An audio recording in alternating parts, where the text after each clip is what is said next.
तो पिछली वीडियो में हमने देखा था कि लाइला अचानक से आ जाती है। तो जैसे ही उसको हाय बोलती है तो वो बोलती है कि ये बहुत टाइम हो गया तुमसे मिले हुए। और तब तक जो जो फियान था वो डर के मारे अचानक से बोलता है तुम, ये बहुत ही लंबा टाइम हो गया है, कम से कम 1 साल गुजर गया है जब से तुमने अपना चेहरा दिखाया नहीं। लाइला बोलती है मुझे माफ़ करना, ये थोड़ा मुश्किल है टेलीपोर्ट करना जिस जगह पर मैं पहले गई नहीं हूँ आज तक। और ऊपर से कायलोन एम्पायर में बहुत ही स्ट्रिक्ट रूल है, यहाँ पर बहुत ही टाइट सिक्योरिटी है गार्ड्स की। फियान बोलते हैं मैंने कंटिन्यू रखा था लेटर भेजना मदर के रूम पर। तो वो लाइला बोलती है अच्छा वो रूम, मुझे लगता है कि जो ड्यूक हिल्डा थी उनको वो बिल्कुल पसंद नहीं था, तो उन्होंने वो सारी चिक्कियाँ फेंक दी होंगी, आई थिंक सो। और मुझे लगता है उनको बिल्कुल पसंद नहीं आया कि तुम वो जो मैडम मैकलीन है उन्होंने तुम्हें ले दिया और कायरों को लेफ्ट कर लिया, तो शायद उनको पसंद नहीं आया होगा। बट उससे ज़्यादा इम्पोर्टेंट ये है कि जो ये गार्ड है ये शायद तुम्हें ढूंढ रहे हैं। तो क्या ये सही है कि तुम उन सबसे छुप रहे हो और अपनी जो स्वॉट ट्रेनिंग है उसको स्किप कर रहे हो?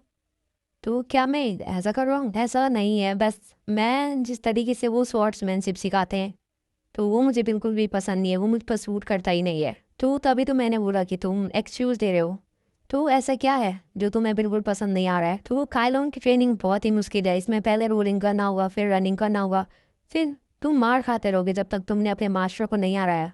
जो ये हरासमेंट है मुझे बिल्कुल भी पसंद नहीं है, ये जैसा है बुलिंग के जैसा ही है। और तुम्हें पता है जिस मास्टर को मुझे डिफीट करना है वो है कौन? वो मेरी मदर है, जो तुम जानते होगी फॉर्मर कमांडर ऑफ काइलोन नाइट्स की है। तो लाइला हैरान हो गई है, वो ये बॉस क्यों है पूरे ट्यूटोरियल में? आखिर में तुम्हें पता ही होगा जो काइलोन के लोग हैं वो बहुत ही कम्पिटिटिव होते हैं इन मामलों में। और इनका मेथड भले ही तुम्हें अलग लगे बट ये बहुत ही इफेक्टिव होता है ऐसे तरीके। बट मैं इतना श्योर नहीं हूँ कि मुझे तो इस पेन की आदत है, मैं इस स्ट्रगल से भी नहीं डरता हूँ, क्योंकि इतना टाइम उस प्रिजन में रहने के बाद तो ये तो कुछ भी नहीं है उसके सामने। बट जब भी मैं अपनी मदर को देखता हूँ तो वो मुझे जो कॉम्पिटिटिव स्पिरिट होती है वो मेरी भाग जाती है। और मेरे को ऐसा लगता है कि मुझे सारा गिव अप कर देना चाहिए एंटायरली। तो तुम्हें क्या लगता है कि मैं जो ये मेरी प्रॉब्लम है तो इससे क्या लगता है कि मैं पूरा तरह से कायरोनाइट नहीं हूँ? तो कायरोनाइट मतलब यहाँ पर कहा जा रहा है ये जो कायरन एम्पायर, काइलोन एम्पायर से पूरा बिलोंग करते हैं, मतलब वहीं पैदा हुए हैं। क्या मैं इतना बेकार चाइल्ड हूँ? तो क्या इसी की वजह से जो मेरी मदर है वो बीमार हो गई थी, क्योंकि वो मेरे बारे में इतना सोचती थी कि मैं इतना बेकार बच्चा हूँ इसलिए वो बीमार हुई थी? नहीं, बिल्कुल भी ऐसा नहीं है। तुम्हारी मदर, तुम नहीं जानते हो कितना केयर करती है तुम्हारे बारे में, तुम्हें आइडिया भी नहीं है। क्या मैं नहीं जानता हूँ उनके बारे में? जबकि मैं जब बेलेलिना में था तो मदर सबसे पहले फादर को मेरे से ऊपर रखती थी, और जब अब वो फादर से अलग हो गई हैं तो मैं सिर्फ उनके लिए एक कार भेजूँ। ये बहुत ही मुश्किल है, जैसे कि काइलोन की एजुकेशन मेथड है, मैं इसे समझा भी नहीं सकती हूँ। और मुझे इस चीज़ की नॉलेज भी नहीं है, इनकी एजुकेशन है उसके बारे में तो नॉलेज ही नहीं है। बट फिर भी मैं कोशिश कर सकती हूँ इसको सिखाने की। तो लाइला उसका हाथ पकड़ती है और उसे समझाती है कि अगर कोई बार बार फेलियर होता है तो एक बार के लिए वो अपनी हार मान लग जाता है। तो ये सबके साथ होता है, इसका मतलब ये नहीं है कि तुम्हारे साथ कुछ गलत हुआ है। अपने मास्टर को डिफीट करना सिर्फ एक गोल है, ना कि कोई पर्पज़ है तुम्हारा। अगर तुमने एक बार सोच लिया कि तुम्हें वो चीज़ करनी है और तुम्हारा पर्पज़ क्लियर है उसको करने का, और उससे मैटर नहीं करता है कि तुम कितनी बार मैडम मैंडरीन से अड़ते हो, बस एक्सेप्ट करो और इसको एक प्रोसेस का पार्ट समझो। और वो मन के अंदर बोल रही रहती है कि उसी तरह जैसे तुम एक स्ट्रॉन्गेस्ट नाइट बन गए थे हेलिना को प्रोटेक्ट करने के लिए पिछले जन्म में, तो वैसे ही बट वो अपने मन के अंदर बोल रही रहती है। और तभी फियान बोलता है कि ऐसी कोई पर्टिकुलर चीज़ तो है नहीं जो मैं करना चाहता हूँ। तो लाइला बोलती है तो अगर ऐसा है तो चलो सोचना शुरू करो, हमें किसी चीज़ की जल्दीबाजी नहीं है, आराम से सोचो। और और हमें फिर उसके बाद दिखाया जाता है कि ये किसी बोट में कहीं जा रहे रहते हैं। तो वो बोलती है कि तुम्हें बस वैकेशन की ज़रूरत है सिर्फ। और तभी हम देखते हैं कि लाइला की हालत ख़राब हो जाती है और वो फियान उससे पूछ रहा होता है क्या तुम ठीक हो? कायला बोलती है नहीं मैं बिल्कुल ठीक नहीं हूँ। तो मुझे जो ये मोशन सिकनेस है वो हो रही है। तो फैन बोलता है कि क्या तुम इसको मैजिक से ठीक नहीं कर सकती हो? तारा बोलती है मैं इसको थोड़ी देर के लिए तो रोक सकती हूँ, बट हर 10 सेकंड के बाद मुझे फिर से हो जा रही है मोशन सिकनेस।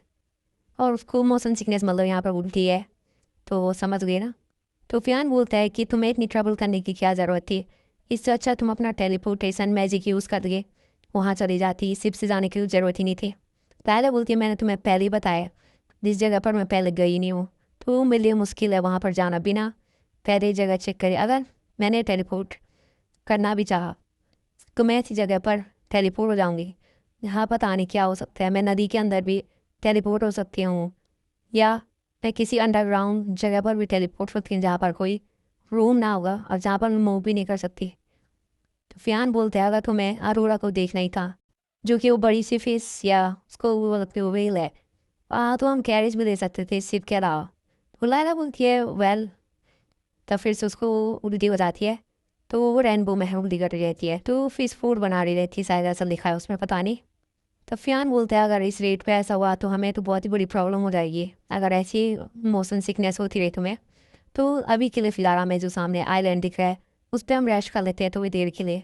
और वो उस आइलैंड पर रुक जाते हैं और लायला तब लेट जाती है उस ज़मीन पर, बोलती है वाओ, इसलिए ह्यूमन जो है वो सैंड लैंड से बिलोंग करते हैं। और वो चिपक जाती है ज़मीन पर, तभी फियान उसको पकड़ लेता है, वो बोलता है कि वहाँ पर मत लेटो, इधर आओ।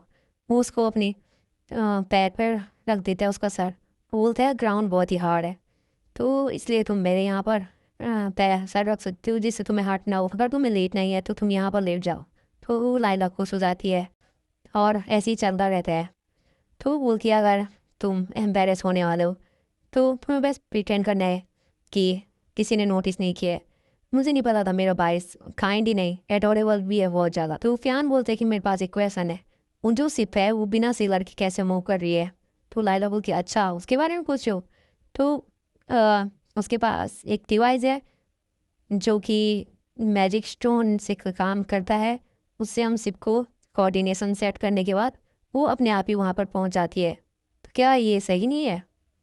ओह, तो रुफियान बोलते हैं तो ज़रूर ये बहुत ही एक्सपेंसिव होगा इतने सारे फीचर के साथ। तो लाइला बोलती है कि शायद उन्होंने कहा था कि ये इतनी बड़ी अमाउंट है कि इससे हम 3 जो बड़े जगह हैं उनको खरीद सकते हैं।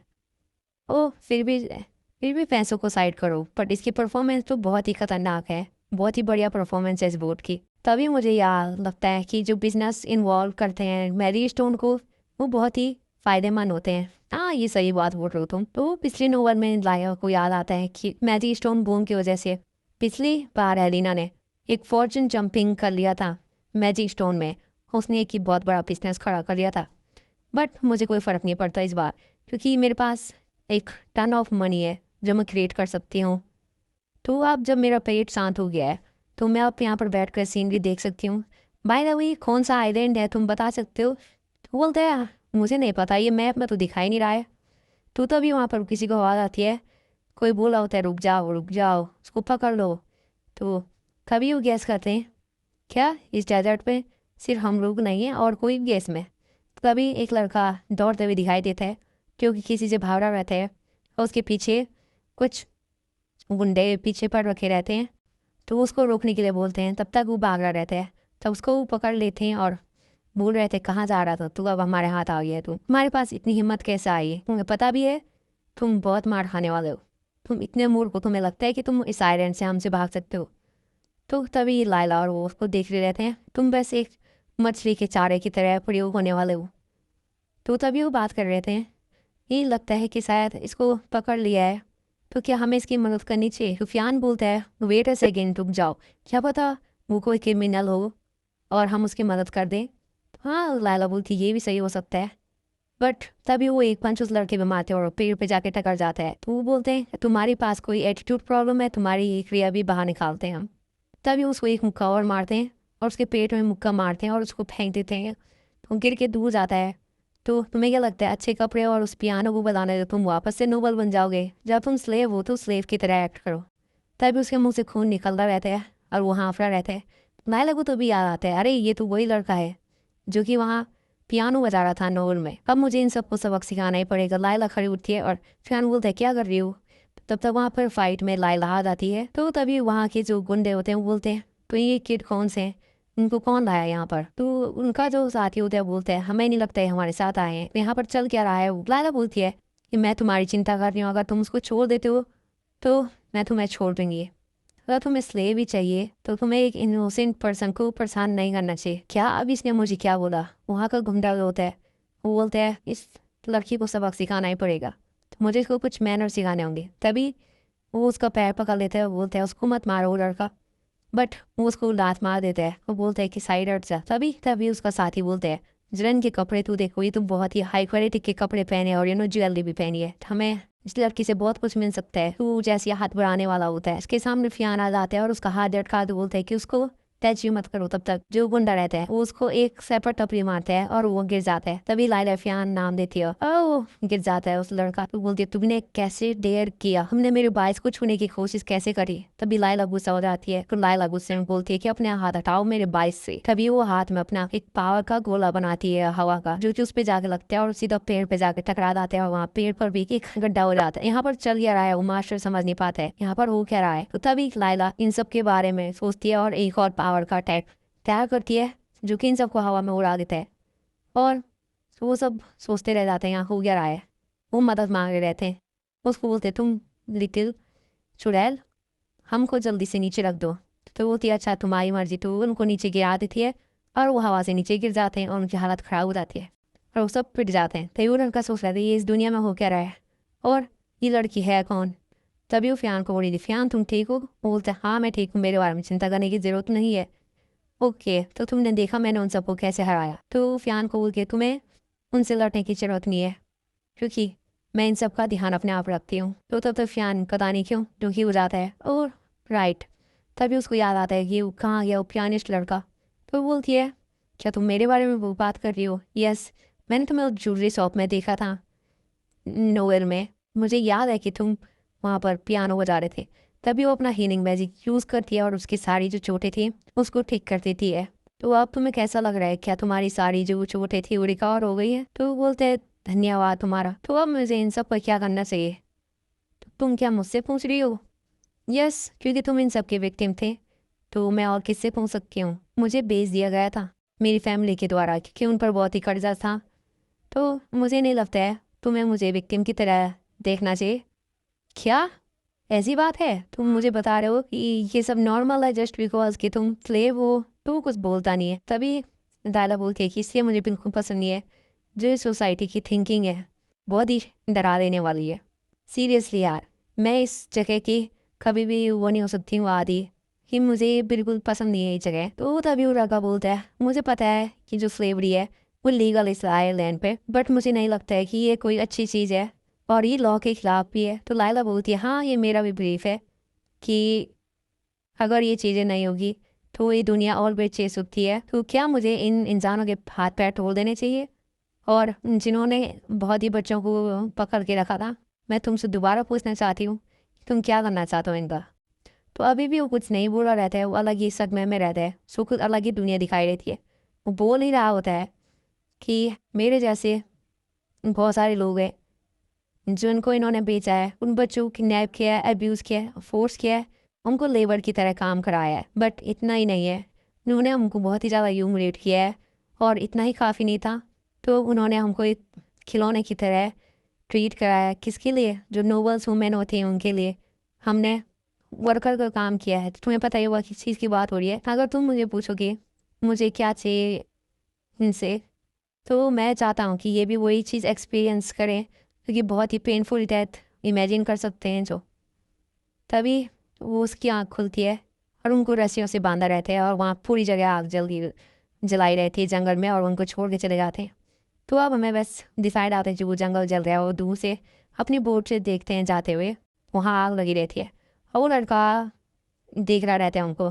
तो मैं अपनी पूरी सिंसियरिटी के साथ तुमसे पूछना चाहता हूँ कि ये इससे भी ज़्यादा सफ़र करें जितना इन्होंने इतने विक्टिम है उन पर जुल्म किया है। तो तभी हमको रात का सीन दिखाया जाता है और हमें चांद दिखाया जाता होता है और ये बोट से कहीं जा रहे होते हैं और फ़ियान पता नहीं कहीं देख रहा रहता है। फ़ियान को याद आता है कि लाइला ने क्या बोला था कि तुम्हें आगे जाने की ज़रूरत नहीं है, मैं सब कुछ संभालूंगी। और वो पता नहीं क्यों अपने हाथ टाइट कर लेता है।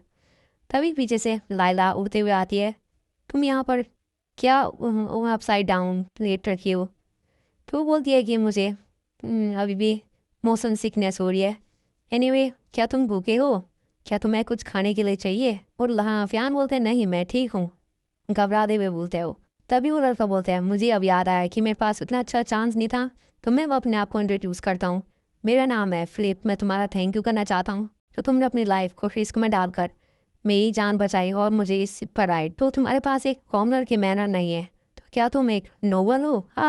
5 साल हो चुके हैं तब से मैं अपने आप को नहीं बुलाता हूँ उस नाम से, क्योंकि मैंने जितना अपना स्टेटस था और पैसे थे वो सब खो दिए हैं, और इसके साथ मैंने अपनी फैमिली भी खो दी है। मैं अब एक स्लेव से ज़्यादा कुछ नहीं हूँ जिसका कोई फ्यूचर है ही नहीं। तभी वो लड़का बोलता है मुझे इस चीज़ को याद आता है कि मैं तो ये भी नहीं जानता हूँ जो काइंड पर्सन जिसने मेरी लाइफ को सेव किया है उसके नाम क्या है।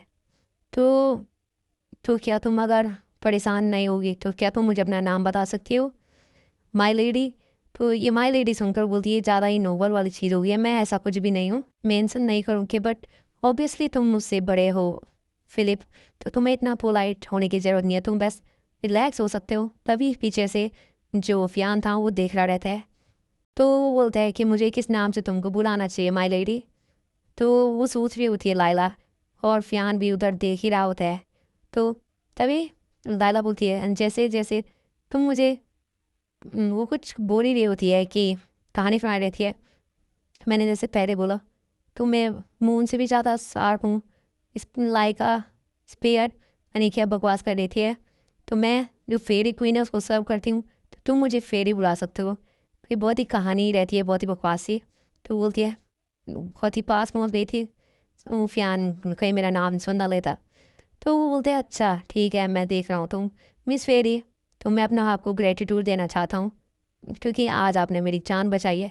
तो वो झुक के उसको बो कर रहे थे, और तभी लाला वो खोलती है ओ सर रिएक्शन बहुत ही डिफरेंट था बाकी फैमिलियों से, तो वो शायद फ़ियान पे सस्पेंशन कर रही रहे। तो ये कोई हेल्प करने वाली चीज़ नहीं थी, ये एक नेचुरल चीज़ थी, क्योंकि किसी को भी अगर वो मुसीबत में देखूंगी तो मैं बचाना मेरा काम है। तो तुम एक लौती लड़की हो जो किसी स्लेव को बचाने के बाद इसको नॉर्मल कह रही है, तो यहाँ पर ये नॉर्मल चीज़ नहीं होगी, पर जहाँ से मैं आती हूँ वहाँ ये नॉर्मल है। एंड ऑफ द डे हम सेम ही हड्डी मांस से बने हुए हैं, तो उनको कौन राइट देता है कि किसी को नीचा दिखाए और किसी को वैल्यू दे, किसी को स्लेव बनाए? तो ये सुनकर वो कुछ सोच रहा रहता है। तभी फ़ियान को कुछ चमकता हुआ दिखाई देता है, तो वो बोलते हैं यहाँ पर क्या चल रहा है, इतनी अचानक से ये रोशनी कहाँ से आई है? लाइला बोलती है क्या ये वो ही हो सकता है? वो दौड़ते दौड़ते किनारे पर आ जाती है और वहाँ आके खोल के देखते हैं कि ये क्या है, क्या ये सच में हो रहा है? तुम जल्दी से यहाँ पर आ जाओ, दोनों को उड़ा के लेके आती है। तो क्या तुमने देखा वो चमक रहे रहता है वो चमकीला चमकीला सा? तो यही है द अरोरा ऑफ द सी। तो उनको बहुत बड़ी मछली दिखाई देती है जो कि वेल बोल सकते हो। तो उसमें कहा जाता है ये मरमेल है,